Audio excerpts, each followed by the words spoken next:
Erik van der Marel, welcome to Trade Finance Talks. Here we are in London at the Finastra and Economist World Trade Symposium. Thank you for joining us. Welcome, thank you for inviting me. So, future of the global economy from a trade perspective, obviously it's quite a it is quite a time for you guys right now. Yeah. We had a bout of stagflation, post-COVID recovery, a lot of fiscal support from governments, etc. Now we're heading probably into a bit of an energy crisis, in part due to the Russia-Ukraine conflict. Can you give a bit of an overview of what you're seeing from a European perspective at the moment? So to give you a sort of a macro perspective, I think I'm sort of best placed there to comment on.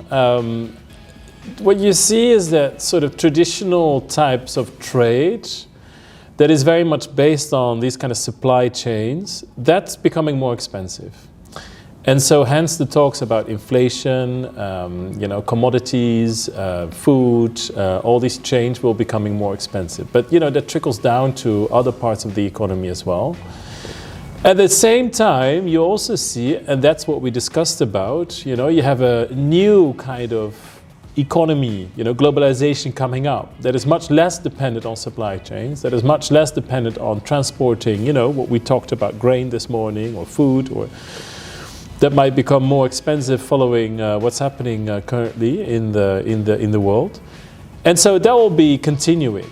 And that is important because if you compare those two worlds, one world, even though price increases might be temporarily, I mean it does give you, or it does increase cost. Maybe temporarily, but the damage is done now. Is done. But the other types of the economy, that will just be increasing, and so the relative costs, I'm trying to say, will be different, and that makes it that new globalization, the world economy, will move even faster into that other direction, the direction more digital, more intangible, more based on data, ideas, etc. What are the potential downsides of digitalization? Yeah, the people are missing out. So people are missing out, but for businesses that means that small and medium-sized firms, they were missing out. I mean, there was an interesting question from the audience just before about what is the right direction, both for businesses and policymakers, because they're sort of part of the same, or yeah, they're sort of one is part of one side of the coin, the other one the flip side of the coin. So if you look at the digital economy, it's growing very fast. And so you would like to stimulate these companies to be part of it, which is not always easy, So, they need to be stimulated. Equally, and if you don't do that, the opportunity cost of these businesses will be even larger because digital trade is so fast moving, right? Mm-hmm. So you would like to really stimulate them. But equally for policymakers, it's also the same. They can do nothing, and so they can sort of stimulate those SMEs to be part of it and to support them. But you also need to regulate somehow here and there. So if you don't do anything, these costs of people laying behind, they cannot sort of cope with the digital economy, they will be even bigger. And so I think that's a clear risk. So that people are losing out because they are not competitive enough, but they're also potentially losing out more because we do not sort of take care of them in the right way through the right policies. So would you say we're now seeing a bit of a digital divide in that sense? And I know Lynette at Fair Trade International also talked this morning about that educational digital divide as well, right? Because that you really do need to do something in order just to keep up with what the rest of the world are doing. Yeah. So if you think about these firms, and if you think about firms in some countries that are poorer, that do not have that enabling environment to cope with this new digital economy, what you often hear is that the lack of knowing how to implement and knowing how to deal with these new digital technologies, that's the bottleneck, and that basically comes down to skills. Right, so some digital technologies are more expensive than the other ones, and so it's more difficult to implement them maybe, but even if you are capable of implementing them, what then?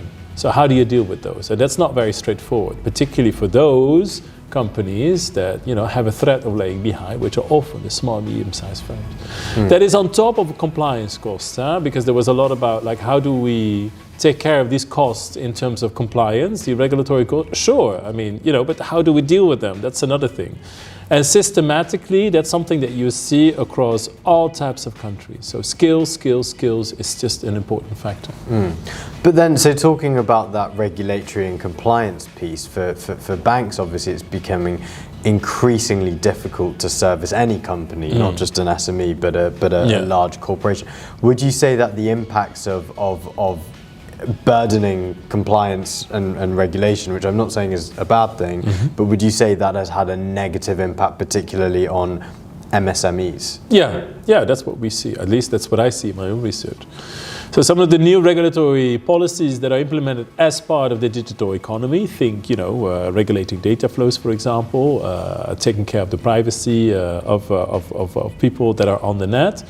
I mean, these things, policymakers need to take care of. And some policymakers in some countries apply rules that are slightly too strict or that are perceived as very strict and burdensome, and so therefore, have a high compliance cost. And so that generates sort of, or that makes it that some of these companies are becoming less productive, less competitive, and that's what we do see, notably for SMEs. And why is this the case? Because everybody needs to incur a little bit of cost, but the relative cost burden for these smaller firms are just bigger than compared to large firms. And so that's a real, a risk for these smaller firms. What impact do you believe increasingly protective data privacy regulations will have on cross-border data flows? Yeah, so I guess this jury is still out. But what we do see in our own analysis is that the flow itself of data, the cross-border flow, that should stay as uninhibited as possible, because these are really the type of stuff that creates a problem. Some of these regulatory frameworks, they have a whole series of other regulatory policies attached to, the free flow of data, and they deal with the privacy of things. And the impact of those, that's still not very clear, at least in our sort of analysis. They are burdensome in some respects. I mean, they do create the extra cost. They do create that lower productivity for notably small and medium-sized firms. And so that creates a problem. But for globalization and trade itself, it's really about the cross-border element of these of data and, for instance, policies that require localization of data, storage of data, investing in local infrastructures. These types of things are really problematic. So if a regulatory framework, that sort of package has these kind of elements involved, then that will be the first thing to look at, to think, well, maybe we should find, common ground to, use a nice expression with other countries to tackle that kind of issue and to let that data flow across borders. How do you think the Western sanctions against Russia will impact global trade flows over the longer term? Over the longer term, I think that ties into my first comment that I made. It's really about, it's very boring what I'm going to tell, but it's really about the relative cost and how they are going to evolve over time. Because that means, that basically determines to what extent countries are willing to trade with other countries in different kinds of sectors, in different kinds of commodities and services eventually. So sanctions is really, it has an impact on finance for sure, but what we could hear this morning has an impact on agricultural stuff, commodities, and so these are becoming more expensive. That has trickle-down effects for those that, here in rich countries we can afford some increase in prices, but in other parts of the world we can't. At the same time, it will sort of provide the extra push towards that new kind of, trade flows that we see. So that's, I think, what's going to happen. Short-term effects.